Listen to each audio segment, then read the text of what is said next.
हमारे प्रश्न सही होते हैं, हम उत्तर गलत खोजने चले जाते हैं।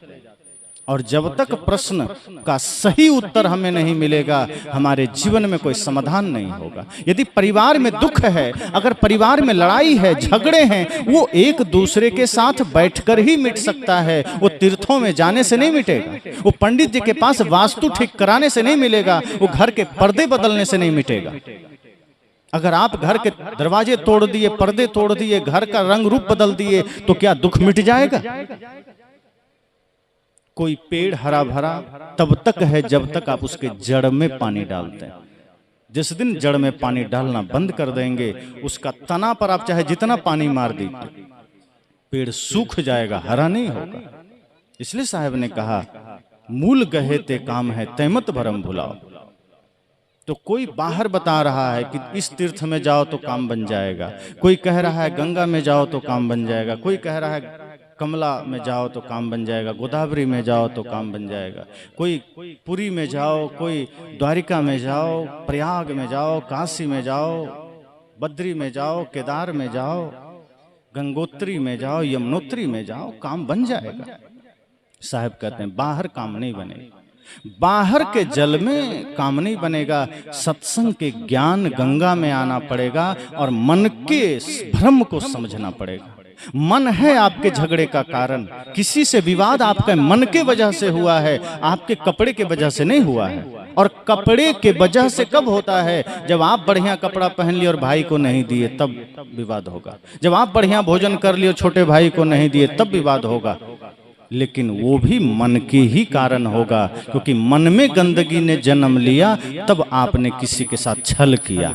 मन में गंदगी ने जन्म लिया, तब आपने किसी के साथ कपट किया। साहब ने कहा, इसलिए जीवन में ये सदैव सोचिए कि हम कितने समाधान खोजते हैं बाहर। दुख है तो मंदिर चले गए, पीड़ा है तो मंदिर चले गए, और सुख के समय नहीं गए। संतों ने कहा कि हमारा सारा धार्मिक क्रियाक्रम डर और लालच में चलता है। डर दिखाया गया कि तुम धर्म के मार्ग पर नहीं चलोगे, तुम पूजा नहीं करोगे, तुम हनुमान जी को प्रार्थना नहीं गाओगे तो नरक में जाओगे, अग्नि में जलोगे। आदमी डर से हनुमान जी की पूजा करने लगा। लालच दिया गया कि तुम पूजा करोगे स्वर्ग मिलेगा, आदमी लालच में पूजा करने लगा।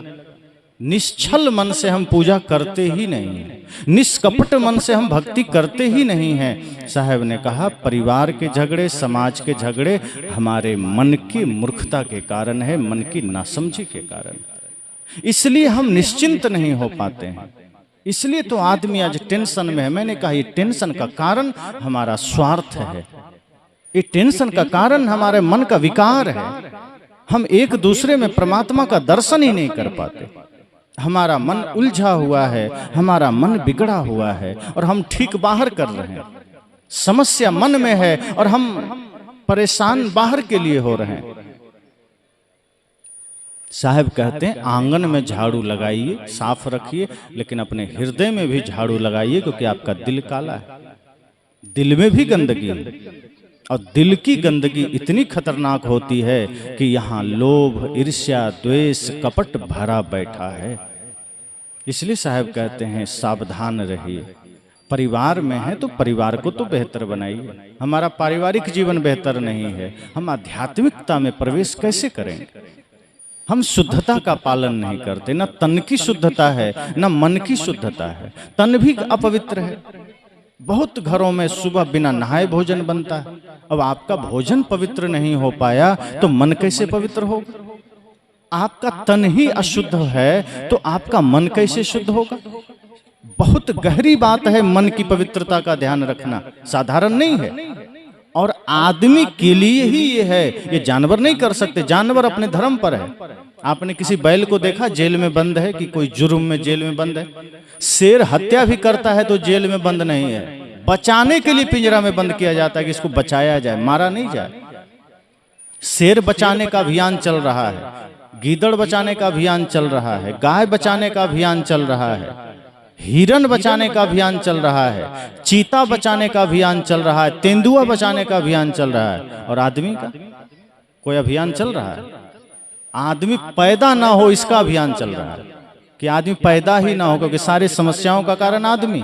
इस धरती के सारी समस्याएं आदमी की देन है। आप यहाँ से जाएं, रात हो जाए तो आपको डर किससे लगेगा? आज के समय में आप सांप बिच्छू से नहीं डरते हैं, आप आदमी से डरते हैं कि कोई वो ना मिल जाए। आज के समय में सबसे बड़ा सांप बिच्छू आदमी है। आज के समय में सबसे बड़ा कलंक आदमी है। तो किसी जानवर को आपने नहीं देखा पाप करते, वो अपने धर्म पर है। आप किसी गाय को दे दीजिए शराब, मर जाएगी, पिएगी नहीं। आप दे दीजिए मांस, मर जाएगी, खाएगी नहीं। आप किसी बैल को दे दीजिए गांजा, नहीं पिएगा। लेकिन आदमी को जो दे दीजिए सब चलेगा, आदमी सब कर लेता है। इसी तरह शेर को दे दीजिए दाल भात सब्जी, नहीं खाएगा, वो धर्म पर है, उसको मांस खाना धर्म है, वो खाएगा। बिल्ली, सियार, भेड़िया, लकड़बग्घा, चीता, जितने जानवर हैं ये सब मांसाहारी प्रकृति ने बनाया, वो अपने धर्म पर चल रहा है। वो जन्म से मांसाहारी है, अपने धर्म पर चल रहा है। और हम जन्म से शाकाहारी हैं, लेकिन जन्म लेने के बाद कुसंग में पड़ करके हम गलत खान पान में लगते हैं। मन बर्बाद नहीं होगा तो क्या होगा? एक अंतर कर लीजिए शाकाहारी और मांसाहारी में। प्रकृति ने खुद ये अंतर दिया है। जितने भी मांसाहारी प्राणी हैं वो जन्म लेने के कुछ देर बाद तक उसकी आंखें नहीं खुलती है, बंद रहती है। जितने भी जन्म से मांसाहारी हैं, जिसको प्रकृति ने मांसाहारी बनाया है वो जन्म लेने के बाद भी आंख नहीं खोलता है, कुछ देर बाद उसकी आंखें खुलती है। लेकिन जो शाकाहारी है वो जन्म लेते ही खुली आंख से जन्म लेता है, वो बंद आंख से जन्म नहीं लेता है। एक अंतर और, जो शाकाहारी है वो कंठ से घूंट करके पानी पीता है, और जितने भी मांसाहारी हैं वो जीभ से पानी पीता है, लप लप लप लप करके। आप देख लीजिए, ये अंतर है। एक अंतर और है, जितने भी शाकाहारी प्राणी हैं उसकी आंतें उसकी ऊंचाई से 5 गुना बड़ी होती है, और जो मांसाहारी है उसकी आंतें छोटी होती है ताकि मांस को पचा जाए। और आदमी की आंतें हमारी ऊंचाई से 5 गुना बड़ी है। साहब कहते हैं आदमी अपने धर्म पर नहीं चल रहा है, सारे जानवर अपने धर्म पर चल रहे हैं, सारे जीव जंतु अपने धर्म पर चल रहे हैं, इसलिए उसका मन बिगड़ता नहीं है। इसलिए आप देखिए जानवरों में बल्कि नैतिकता है, जानवरों में अभी भी आदर्श है। आप कुत्ते को एक रोटी दे दीजिए, अपना फर्ज नहीं भूलता, दुम हिलाने लगता है, वो आपको अपना मालिक मान लेता है। आप खूंखार से खूंखार जानवर को प्यार दीजिए, आप पर हमला नहीं करेगा, लेकिन आदमी कब पीछे से छुरा घोंप दे पता नहीं चलेगा। तो सारी समस्याएं आदमी के जीवन में है, और क्यों है? क्योंकि हमारा आहार बिगड़ा। मन हमारे समस्याओं का कारण इसलिए हुआ क्योंकि हमारा भोजन बिगड़ा, और भोजन बिगड़ने के कारण कितनी बड़ी दुर्घटना होती है। हमारे जीवन में जितनी भी विसंगतियां हो रही है हमारे गंदे मन की वजह से हो रहे हैं, और इसका प्रभाव हमारे आहार से होता है। आप भोजन बनाते हैं, अगर आप खिन्न अवस्था में बना रहे हैं, आप क्रोध की अवस्था में बना रहे हैं, आप अशुद्धि के साथ बना रहे हैं, तो ध्यान देना वो भोजन नहीं, वो जहर बन रहा है। खाने वाला खा तो लेगा, लेकिन वो भोजन जहर बनकर जाएगा, उसके मन मस्तिष्क को झकझोर के रख देगा। इसलिए भोजन नहीं, प्रसाद बनाइए। जैसे आप छठ पूजा में बनाते हैं ना, कितनी शुद्धता रखते हैं, आप जानते हैं रखना, बस हमेशा रखना नहीं चाहते। उतनी शुद्धता अगर आपने प्रतिदिन किया तो प्रतिदिन आपकी पूजा है, आपका ध्यान है, आपका सत्संग है। कर्म ही तो पवित्र करना है। और जैसे ही आपने भोजन को शुद्ध कर दिया, आपने अपने जीवन को, शरीर को शुद्ध कर दिया, आपके बाद उसके सारे चिंतन, मन सब शुद्ध होते चले जाएंगे। और यदि भोजन शुद्ध हुआ तो सबका मन शुद्ध हो जाएगा, और शुद्ध मन से कभी कोई गलत नहीं कर सकता। गलत काम करने के लिए मन का गंदा होना जरूरी है, ध्यान दीजिए। कोई भी गंदा काम गंदा मन से होता है, शुद्ध मन से नहीं होता। और शुद्ध मन होगा शुद्धता जीवन से, शुद्ध अपनाने से। खान पान शुद्ध रखिए, घर को शुद्ध रखिए, नहा स्नान तो करिए। तन का स्नान और मन का स्नान दोनों जरूरी है। तन का स्नान जल से होगा, मन का स्नान सत्संग से होगा, गुरु ज्ञान से होगा। हमारा जीवन मिला। बहुत लोगों को तो पता ही नहीं कि भक्ति क्या चीज है। भक्ति भी जीवन में जरूरी है, हम कहाँ सोचते हैं। धन जरूरी है, घर जरूरी है, पद जरूरी है, भक्ति हम सोचते ही नहीं। मौत सामने आ जाती है तब तक हमें पता नहीं रहता कि भक्ति भी कुछ है। इसलिए साहब ने कहा मन जब शुद्ध होगा तो अपने आप टेंशन भी मिटेगा। आज जो टेंशन है, आज जो समाज में समस्याएं हैं, आज जो समस्याएं हमारे जीवन में है, इसका कारण हमारा मन है। साहब ने कहा कि इसीलिए ध्यान देना, मन आपको निश्चिंत नहीं रहने देता, मन आपको टेंशन में रखता है, मन आपको पीड़ा में रखता है। आदमी कहता है समय नहीं, 3 दिन का सत्संग है। कई बार मैं एक छोटा सा उदाहरण दे रहा हूं। कई लोग कहते हैं 3 दिन का है, अंतिम दिन चलेंगे या बीच का दिन चलेंगे, पहला दिन क्या करेंगे। लेकिन कहीं सरकारी राशन बांटने लगे तो आदमी कहता है अरे पहला ही दिन चलो, क्या पता खत्म हो जाए। राशन के लिए आप राजी हैं, वो पेट भरने के लिए है, फिर भी आप तैयार हैं। लेकिन जो ज्ञान आपको मुक्ति पद प्रदान कर सकता है, जो ज्ञान आपको निश्चिंतता प्रदान कर सकता है, जो किसी बाजार में नहीं मिलेगा, वहां के लिए आप उत्सुक नहीं हैं। आप सोचते हैं तीसरे दिन चलेंगे। तो हमारी उत्सुकता भी तो नहीं है कि मन को निर्मल भी बनाना है। ये शरीर ऐसे ही थोड़े धारण किया। सोचो अगर कुछ लेके जाना होता तो कितना पाप होता। सब छोड़ के जा रहे हैं फिर भी इतना पाप, सब छूट रहा है फिर भी हम पाप किए चले जा रहे हैं। साहब ने कहा मन का टेंशन ध्यान से मिटेगा, सत्संग से मिटेगा, दूसरा कोई उपाय नहीं, दूसरा उपाय मिलेगा भी नहीं। आप सहरसा चले जाइए, लोगों से पूछिए बाजार में जाके कि कुछ पैसे दे रहा हूं, थोड़ा सा शांति दे दो, सुख दे दो, देगा कोई दुकानदार?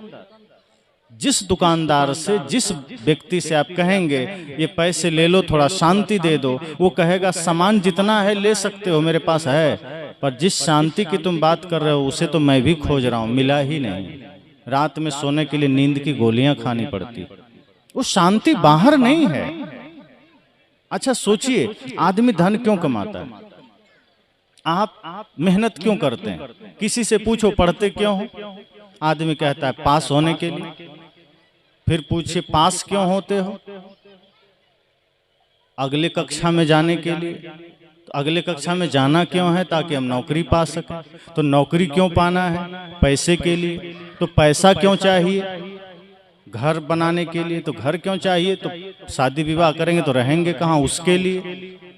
और फिर घर में रहोगे किस लिए?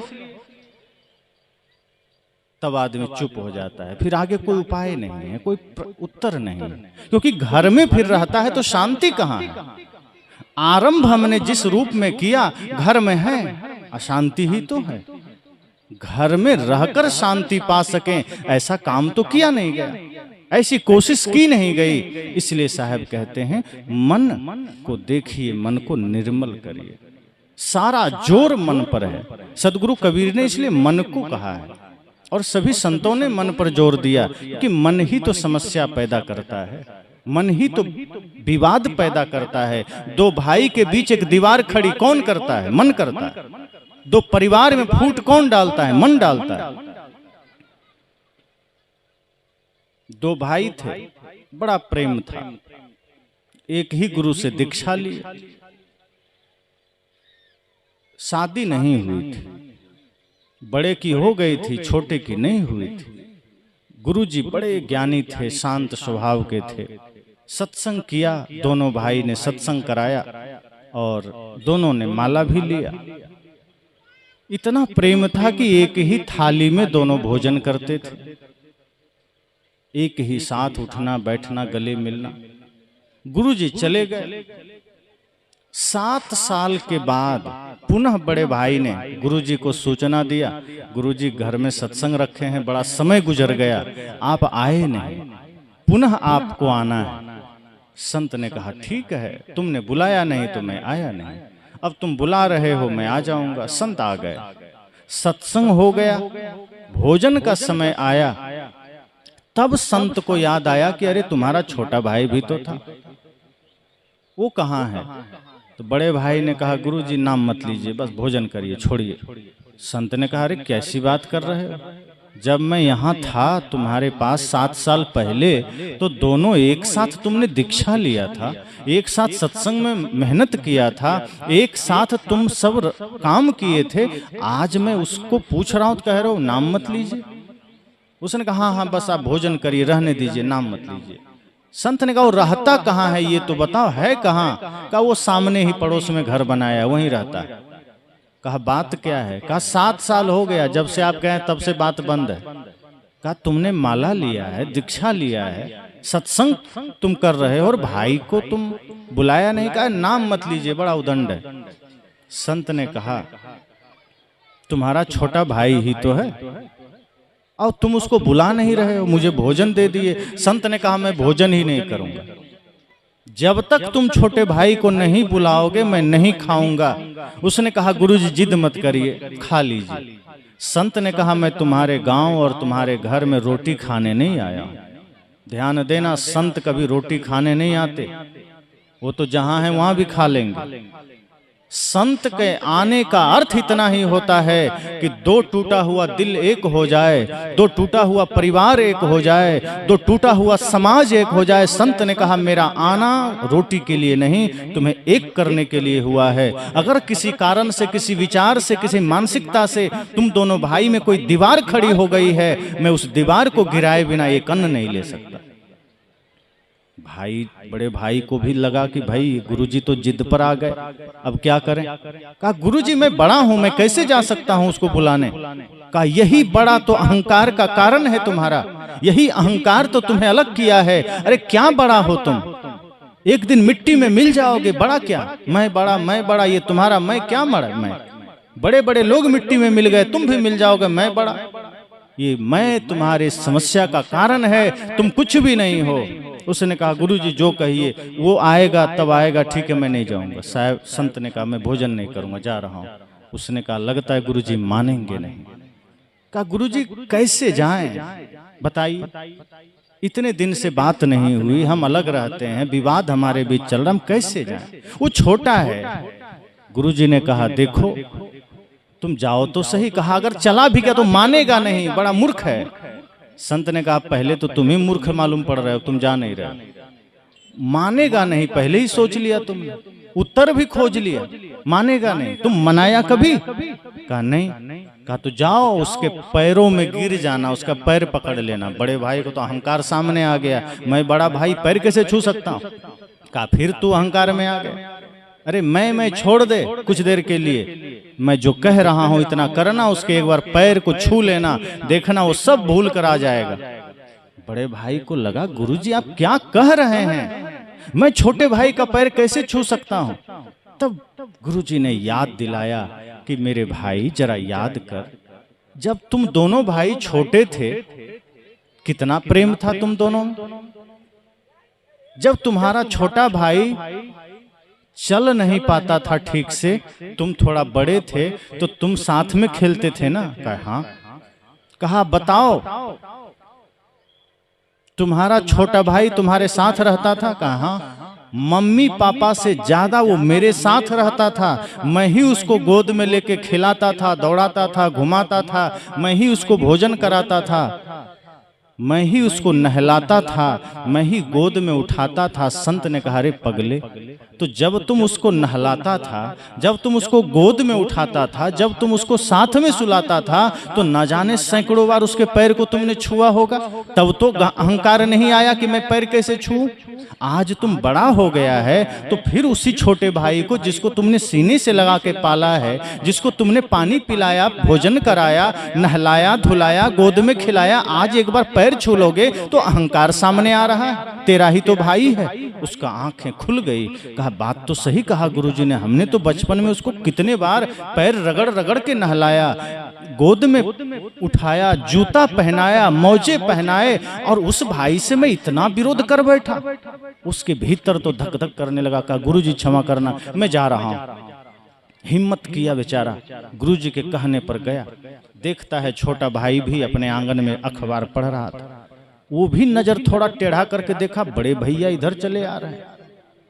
उसको भी थोड़ा थोड़ा भीतर कुछ भाव जागृत होने लगा, क्योंकि आज तक 7 साल हो गए नजर उठा के नहीं देखा बड़े भाई ने। आज उनका कदम इसके द्वार की ओर है, आज वो चले आ रहे हैं। छोटे भाई को लगा ये हो क्या रहा है, सूरज पूरब में बदल करके पश्चिम में उगने लगा, ये दिन में ऐसा माजरा क्या है। सोचते सोचते बड़ा भाई निकट आ गया।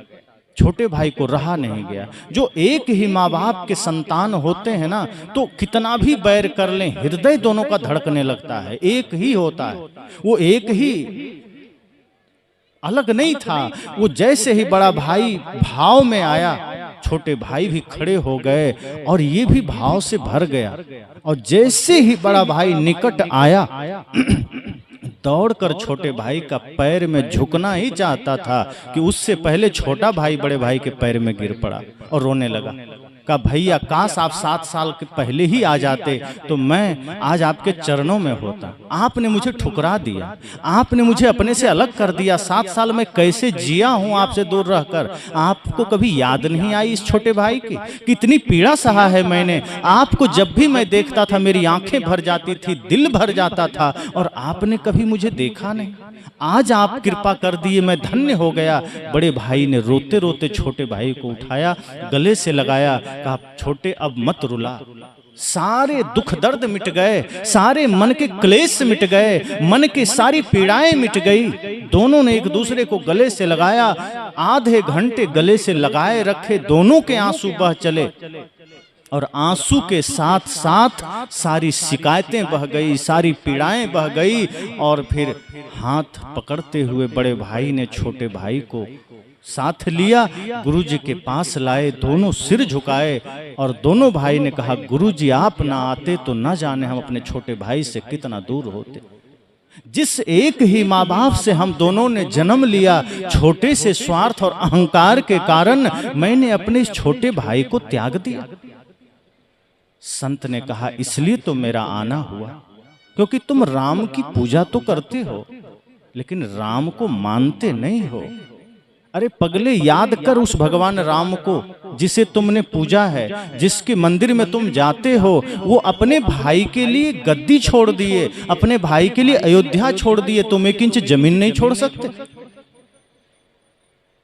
गुरुजी ने कहा दुनिया में सब कुछ मिल जाएगा, भाई नहीं मिलेगा, माता पिता नहीं मिलेंगे। उनसे कभी बैर मत करना, कभी उनसे विद्रोह मत करना।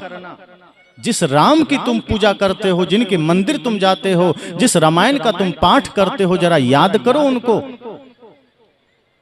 जब राजगद्दी की बात आई और माता कैकेयी ने कहा भरत को राजगद्दी होनी है, राम जी बड़े खुश हुए, दुखी नहीं हुए। वो कहे मुझे बड़ी खुशी है कि मेरे छोटे, मेरे प्रिय, मेरे सबसे प्यारे भाई भरत को राजगद्दी होगी, मेरे को इससे बड़ा खुशी कुछ नहीं। और माँ से दुखी भी नहीं हुए राम। उन्होंने कहा माँ तुमने तो मुझे जंगल का राज्य दे दिया, मैं संतों का दर्शन करूंगा, संतों की सेवा करूंगा, इससे बड़ा सुख क्या मिल सकता है। संत ने कहा याद करो उस राम को। मैं अक्सर इसमें एक प्रसंग सुनाया करता हूं।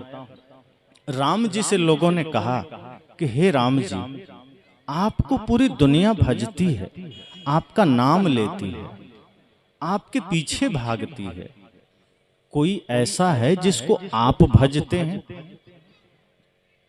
पूरी दुनिया राम का भजन करती है। राम से लोगों ने कहा आप किसको भजते हैं? तो जानते हैं राम जी ने क्या कहा? भरत सरिस को राम सनेही, जग जप राम राम जप जेही। राम जी ने कहा भरत से प्यारा मुझे दूसरा कौन हो सकता है। ये दुनिया के लोग मुझे भजते हैं, लेकिन मैं राम अपने प्यारे छोटे भाई भरत को भजता हूँ। और भरत की महानता देखिए, चित्रकूट में जाते हैं, कहते हैं भैया मेरी माँ की गलती की सजा मुझे क्यों दे रहे हैं, मुझे तो अपने चरणों से वंचित मत करिए। राम ने त्याग किया तो भरत ने कितना बड़ा त्याग किया। उन्होंने कहा प्रभु मैं तो आपका दास हूँ, छोटे भाई भी नहीं, मैं दास हूं, मुझे चरणों से अलग मत करिए। वो सिंहासन पर ये भरत बैठेगा मतलब मृत्यु आ जाए, आपके सिंहासन पर मैं चरण कैसे रख दूं।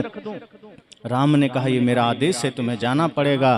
तब भरत जी ने क्या कहा, प्रभु आपका आदेश मैं टाल भी नहीं सकता, लेकिन उस गद्दी पर मैं नहीं बैठूंगा। मेरा एक निवेदन है, अपनी चरण पादुका दे दीजिए, मैं वही उस गद्दी पर रख दूंगा और उसी का आदेश मानकर मैं राष्ट्र की, राज्य की सेवा करूंगा।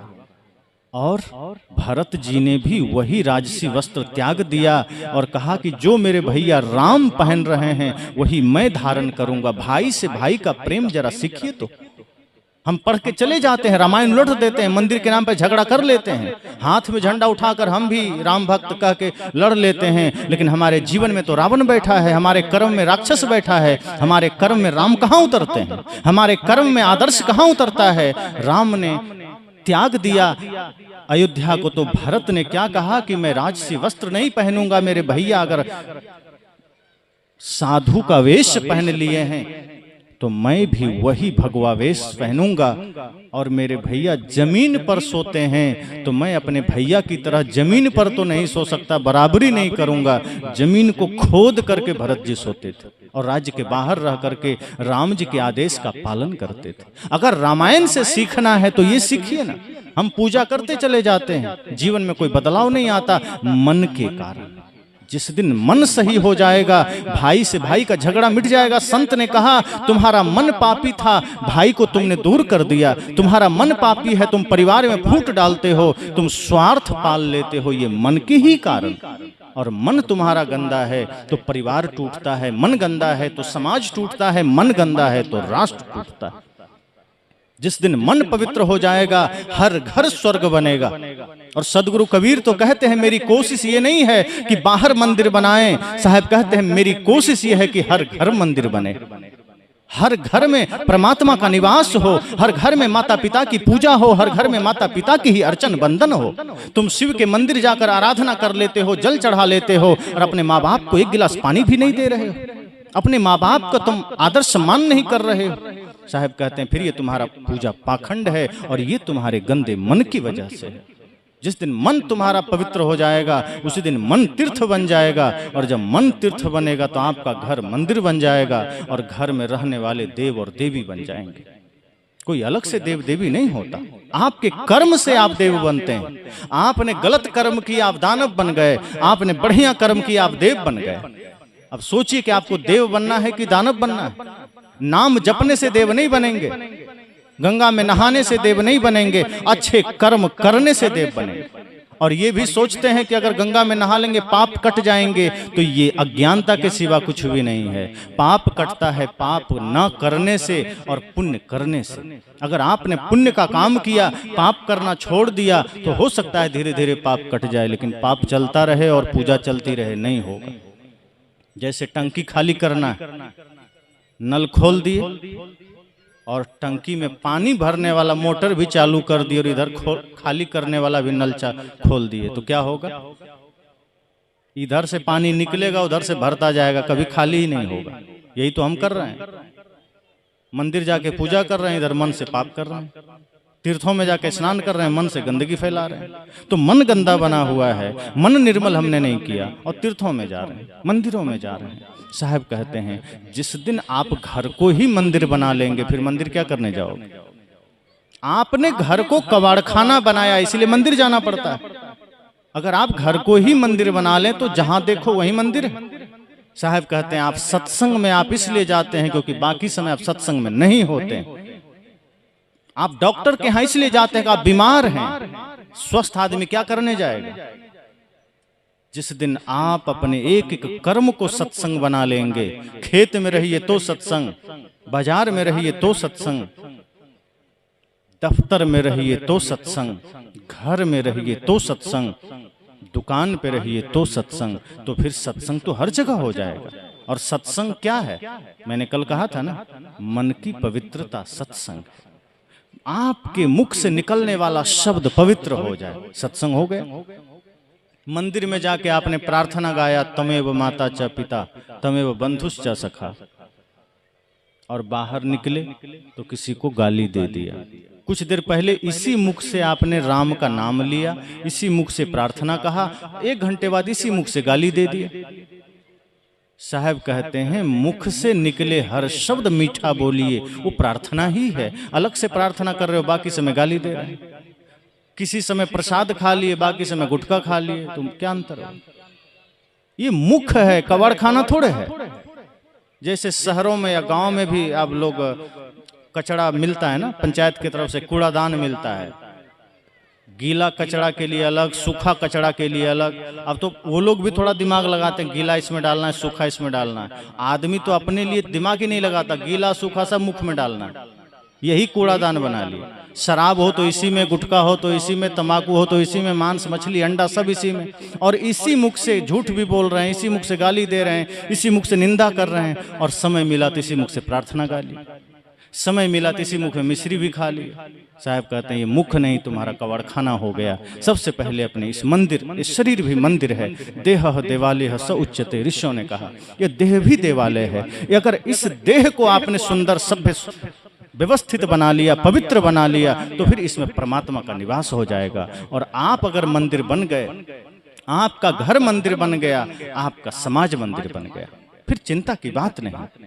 इसलिए मैंने कहा मन गंदा है इसलिए सारे विद्वेष चल रहे हैं, मन गंदा है इसलिए सारे विरोध चल रहे हैं। फिर चाहे मंदिर जाओ, मस्जिद जाओ, गिरजाघर जाओ, गुरुद्वारा जाओ, फिर मिटेगा नहीं, फिर लालसाएं बनी रहेगी, इच्छाएं बनी रहेगी, फिर आपके मन में इच्छा रहेगी, तृष्णा रहेगी, आप संतुष्टि नहीं पा सकते। और साहब ने कहा संतोष संतोष सुख है, रहू तो हृदय जुड़ाए। उन्होंने कहा जब संतोष जीवन में आएगा तो सुख मिलेगा, जब तक इच्छा है सुख नहीं मिलेगी। मैंने कहा था इच्छा का त्याग करना पड़ेगा, और इच्छा का त्याग कब होगा? जब मन निर्मल होगा। मन गंदा है, इच्छाएं भरी पड़ी।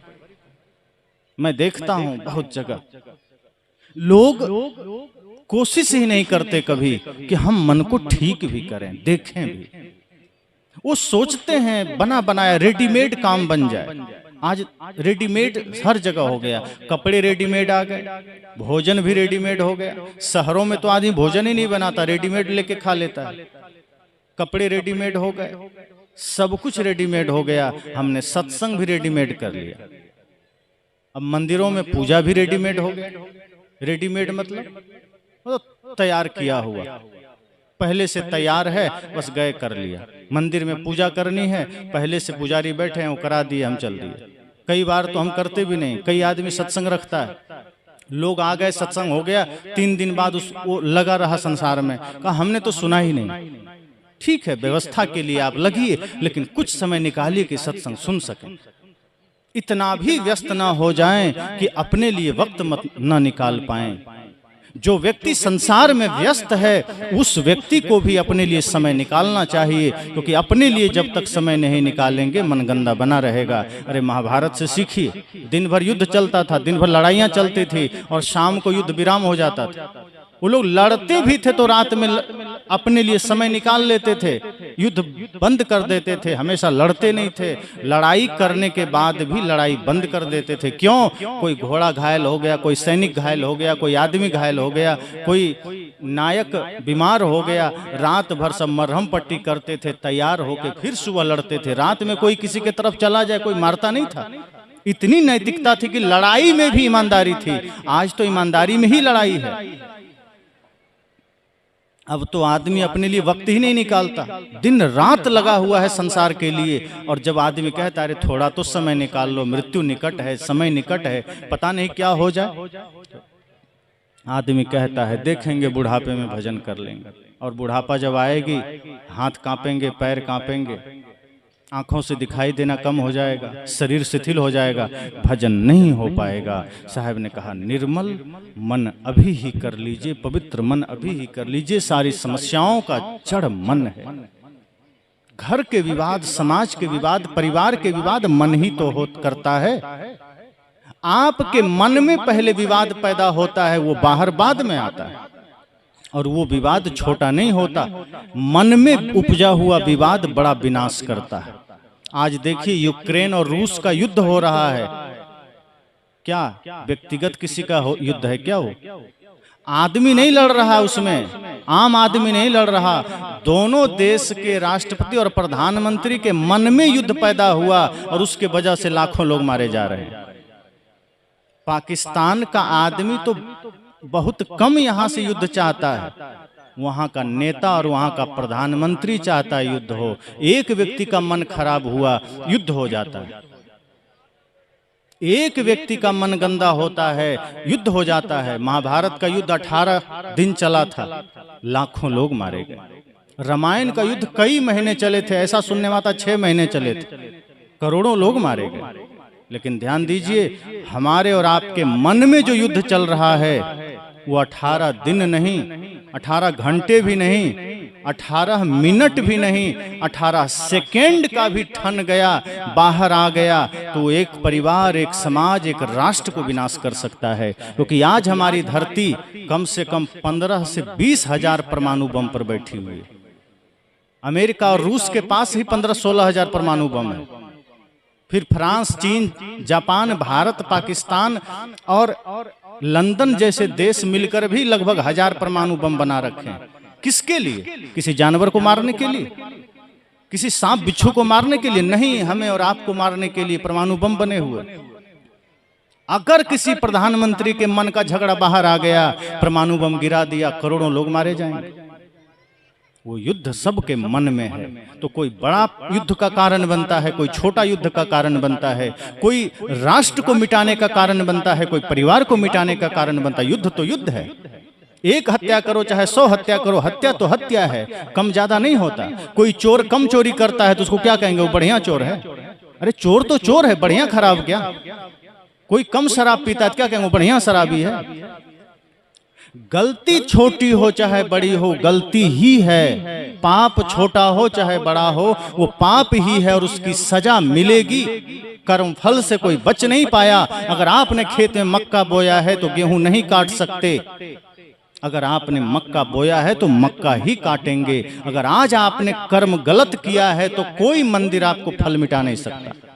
अगर आज आपने पाप कर लिया है तो कोई गंगा नदी आपके पाप का फल मिटा नहीं सकती, कोई भगवान आपका कर्म फल मिटा नहीं सकता। रामायण का वो प्रसंग याद कीजिए, जब लक्ष्मण जी ने चर्चा किया कि भैया राम को बड़ा दुख हुआ, तो चर्चा कर रहे थे कि माँ कैकेयी के वजह से, मंथरा के वजह से भैया राम को दुख हो गया, पीड़ा हो गई, वनवास मिल गया। तो राम जी ने लक्ष्मण को रोकते हुए क्या कहा? लक्ष्मण सावधान, कोई किसी को सुख दुख नहीं दे सकता। और ध्यान रखना, मेरे जीवन में जो सुख दुख आए हैं ये भी कोई दूसरे ने नहीं दिया है। तब उन्होंने क्या कहा? काहुन को सुख दुख कर दाता, निज कृत कर्म भोग सुनु भ्राता। हे भ्राता, हे लक्ष्मण, कोई किसी को सुख दुख नहीं दे सकता, अपने ही कर्मों का फल हम पाते हैं। अगर हमने आज अच्छा कर्म किया तो वो फल मिलेगा, बुरा किया तो कोई काट नहीं सकता। अगर हमसे कोई पाप हो गया है तो कोई बदल नहीं सकता, हमें खुद बदलना होगा, कोई भगवान नहीं बदल सकता। और बदलने का तरीका है धर्म मार्ग पर चलना, मन को निर्मल करना, मन को पवित्र करना। और जब मन पवित्र होगा तब समझ जाना आपका सत्संग हो गया, आपका तीर्थ में स्नान हो गया। मन की निर्मलता ही तो तीर्थ है। अब गंगा में नहा ली और मन गंदा है तो कैसा स्नान? इसलिए मन निर्मल हो गया तो आपका समझना घर ही तीर्थ बन गया। आपका कर्म निर्मल हो गया तो आपका झाड़ू लगाना भी किसी पूजा से कम नहीं है। इसलिए मैंने कहा भोजन भी बनाइए पवित्रता से, मन को रखिए पवित्र, शरीर को रखिए पवित्र, घर को रखिए पवित्र, ताकि आपका घर मंदिर बन सके। हमारा घर, हमारा शरीर दोनों कबाड़ खाना बन गया। हम इंसान हैं लेकिन इंसानियत नहीं है। हम लोग सोचते हैं हम तो मानव हैं, लेकिन मानव कहाँ है? मानवता भी तो होनी चाहिए। जीवन में दानवता है, हम मानव बने बैठे हैं। हम कहते हैं हम राम के भक्त हैं, हनुमान के भक्त हैं, कबीर के भक्त हैं, सुर तुलसी मीरा के भक्त हैं, बुद्ध के भक्त हैं, लेकिन हमारे कर्म तो रावण के हैं, हमारे कर्म तो दानवों के हैं।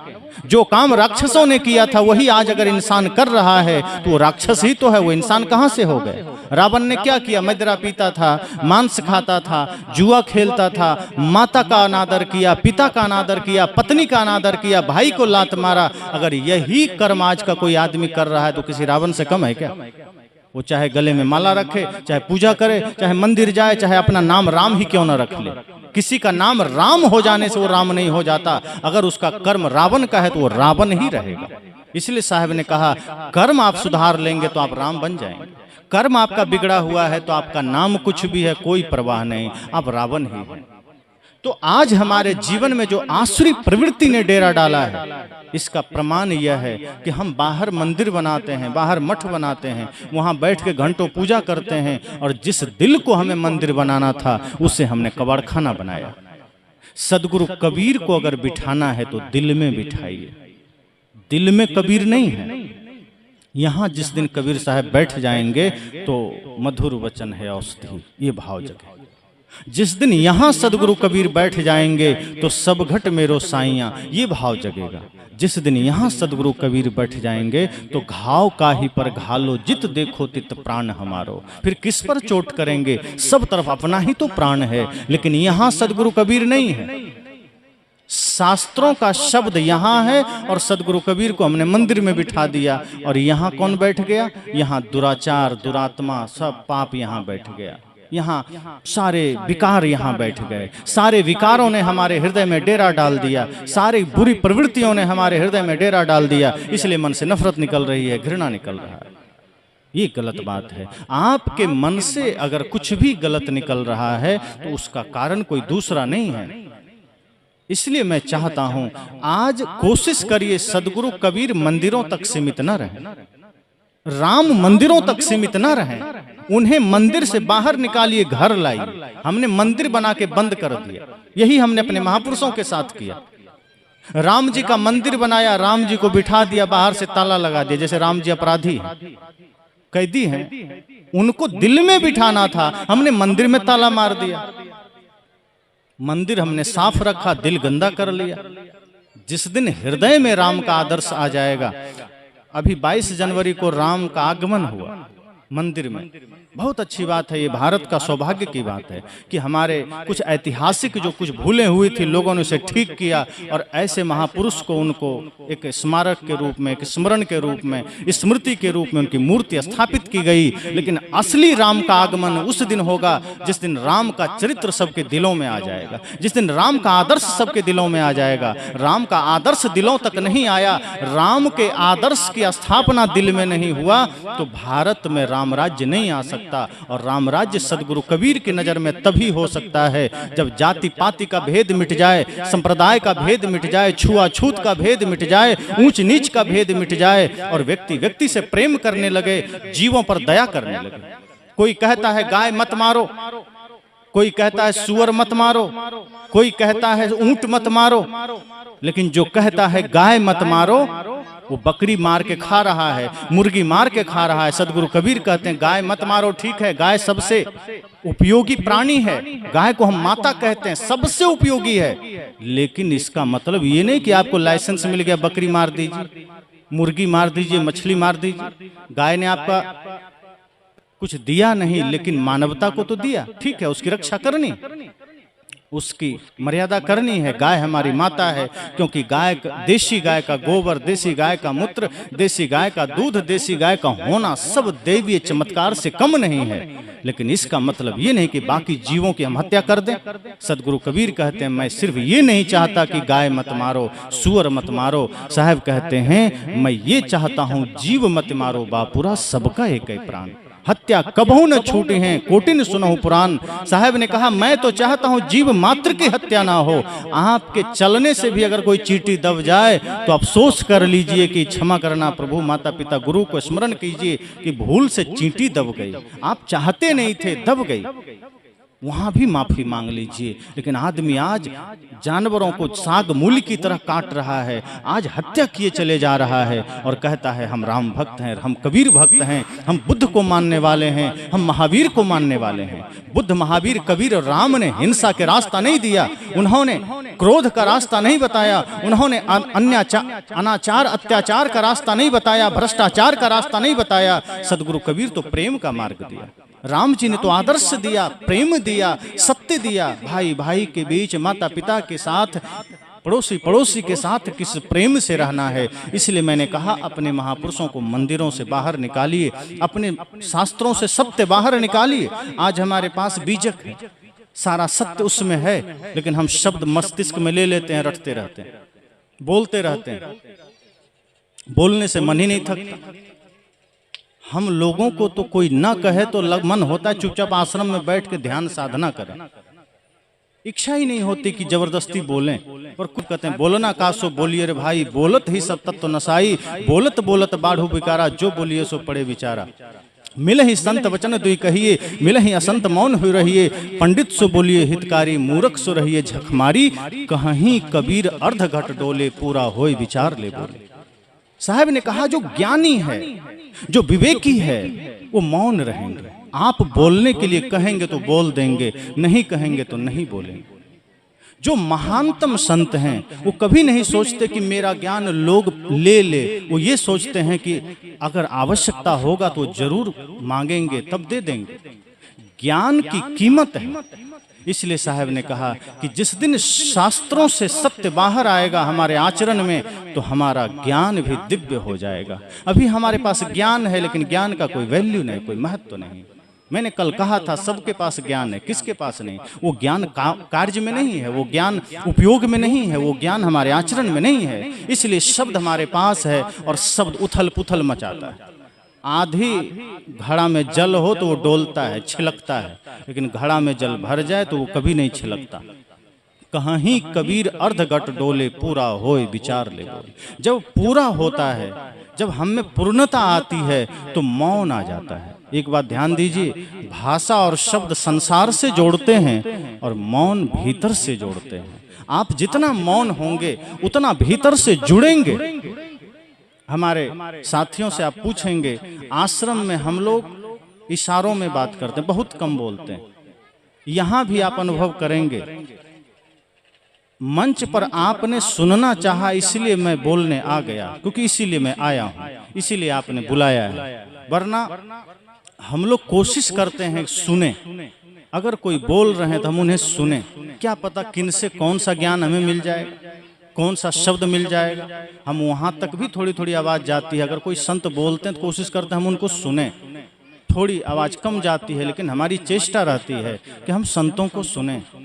कोई भी संत हो, चाहे वो अभी साधना मार्ग में चले हों, चाहे पहले से चले हों, अगर उनके द्वारा कुछ भी ज्ञान मिला तो वो अनुकरणीय है।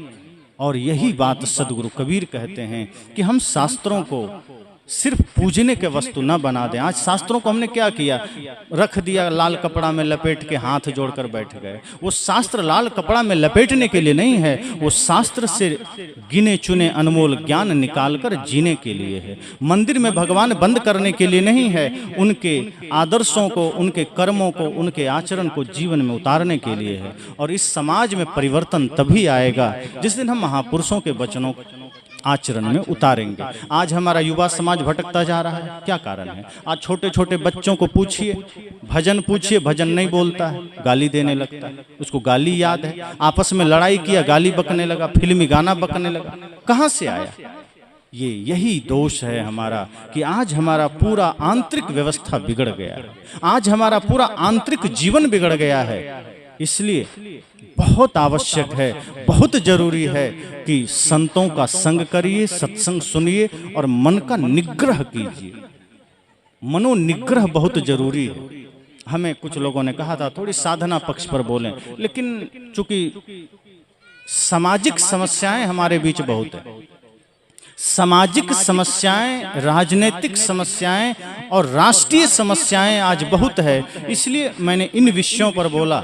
साधना परक बातें भी जरूरी है और सबसे ज्यादा जरूरी है, लेकिन उससे पहले ये जरूरी है कि हम सब ये तो समझ सकें कि समस्या का कारण क्या है, और समस्या का कारण मन है। हम ये तो समझ सकें कि परिवार टूटता क्यों है, और परिवार टूटता है स्वार्थ और अहंकार के कारण। हम ये तो समझ सकें कि हमारी पूजा पाखंड है तब तक जब तक जिनकी पूजा करते हैं उनका आदर्श हमारे आचरण में उतर ना जाए।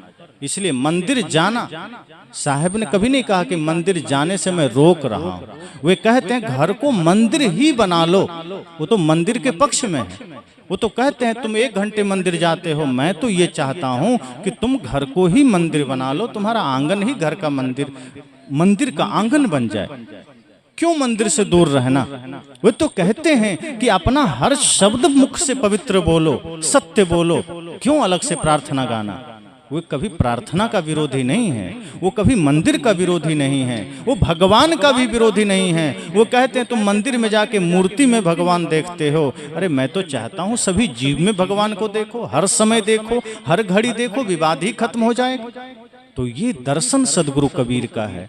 इसलिए संतों में सम्राट है, जैसे राजाओं का राजा वैसे ही संतों में सम्राट सदगुरु कबीर है। वो अपनी खरी खरी बातें के लिए जितना प्रसिद्ध हैं उतना ही प्रेम की बातों के लिए प्रसिद्ध है। उन्होंने सिर्फ खरी बातें नहीं कही, जहां जाति की बात आई उन्होंने प्रहार किया, संप्रदाय की बात आई प्रहार किया, हिंदू मुस्लिम की बात आई प्रहार किया, लेकिन जब प्रेम की बात आई तो उतना गहरा ज्ञान किसी ने नहीं दिया।